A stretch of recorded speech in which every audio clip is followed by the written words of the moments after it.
अगर धर्म की परिभाषा नए सिरे से तय कर दी जाएगी तो पाकिस्तान भी भारत से झगड़ना बंद कर देगा। ये बात एक याचिकाकर्ता ने सुप्रीम कोर्ट में रखी। कोर्ट ने कहा, धर्म की परिभाषा तय करना हमारा काम नहीं है। आपकी याचिका खारिज की जाती है। कायदा कानून के इस वीडियो में बात इसी दिलचस्प मामले की।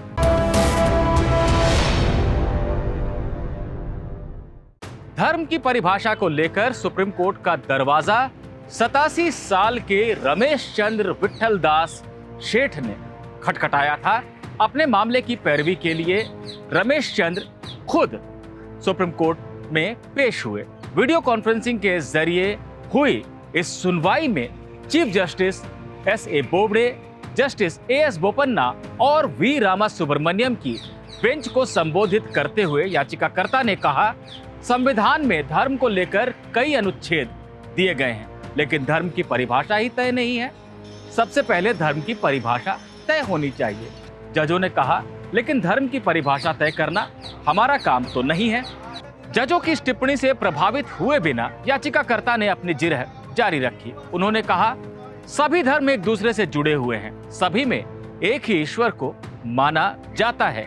अगर धर्म की परिभाषा नए सिरे से तय की गई तो सभी धार्मिक विवाद खत्म हो जाएंगे। भारत पर आतंकवाद और परमाणु युद्ध का खतरा भी खत्म हो जाएगा। पाकिस्तान भी ये जान जाएगा कि कुरान और गीता एक ही हैं। जजों ने इन दलीलों पर हैरानी जताते हुए कहा, आप 87 साल के हैं, अब तक आप क्या करते रहे? आपने ये बातें कहीं और कभी क्यों नहीं रखी?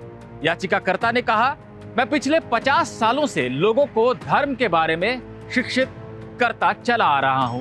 मेरा अनुभव इस मामले में बहुत काम आ सकता है। कोर्ट मेरी बातों को सुने और सरकार से कहे कि वो धर्म की परिभाषा नए सिरे से तय करे। रमेश चंद्र शेठ ने कहा कि अगर मेरी बातों को माना गया तो हमारा महान भारत देश हमेशा के लिए सुरक्षित हो जाएगा। इस पर चीफ जस्टिस ने कहा, हम सब चाहते हैं कि भारत हमेशा सुरक्षित रहे, लेकिन आपको ये समझना चाहिए कि हम धर्म के विशेषज्ञ नहीं हैं। धर्म की परिभाषा तय करने पर सुनवाई ना तो सुप्रीम कोर्ट कर सकता है, ना ही कोई हाई कोर्ट। आपको सरकार के पास जाना चाहिए था। जजों ने याचिकाकर्ता को सलाह दी कि वो सरकार को ज्ञापन सौंपे और यहां से अपनी याचिका को वापस ले ले, लेकिन याचिकाकर्ता अड़ गए। उन्होंने कहा, मैं अपनी याचिका वापस नहीं लूंगा, मैं सरकार को पहले ही ज्ञापन सौंप चुका हूं, सरकार इस पर कोई कार्रवाई नहीं कर रही है। इस पर जजों ने कहा, हम आपकी कोई मदद कर पाने में सक्षम नहीं हैं। आपकी याचिका खारिज की जाती है। एबीपी न्यूज आपको रखे आगे।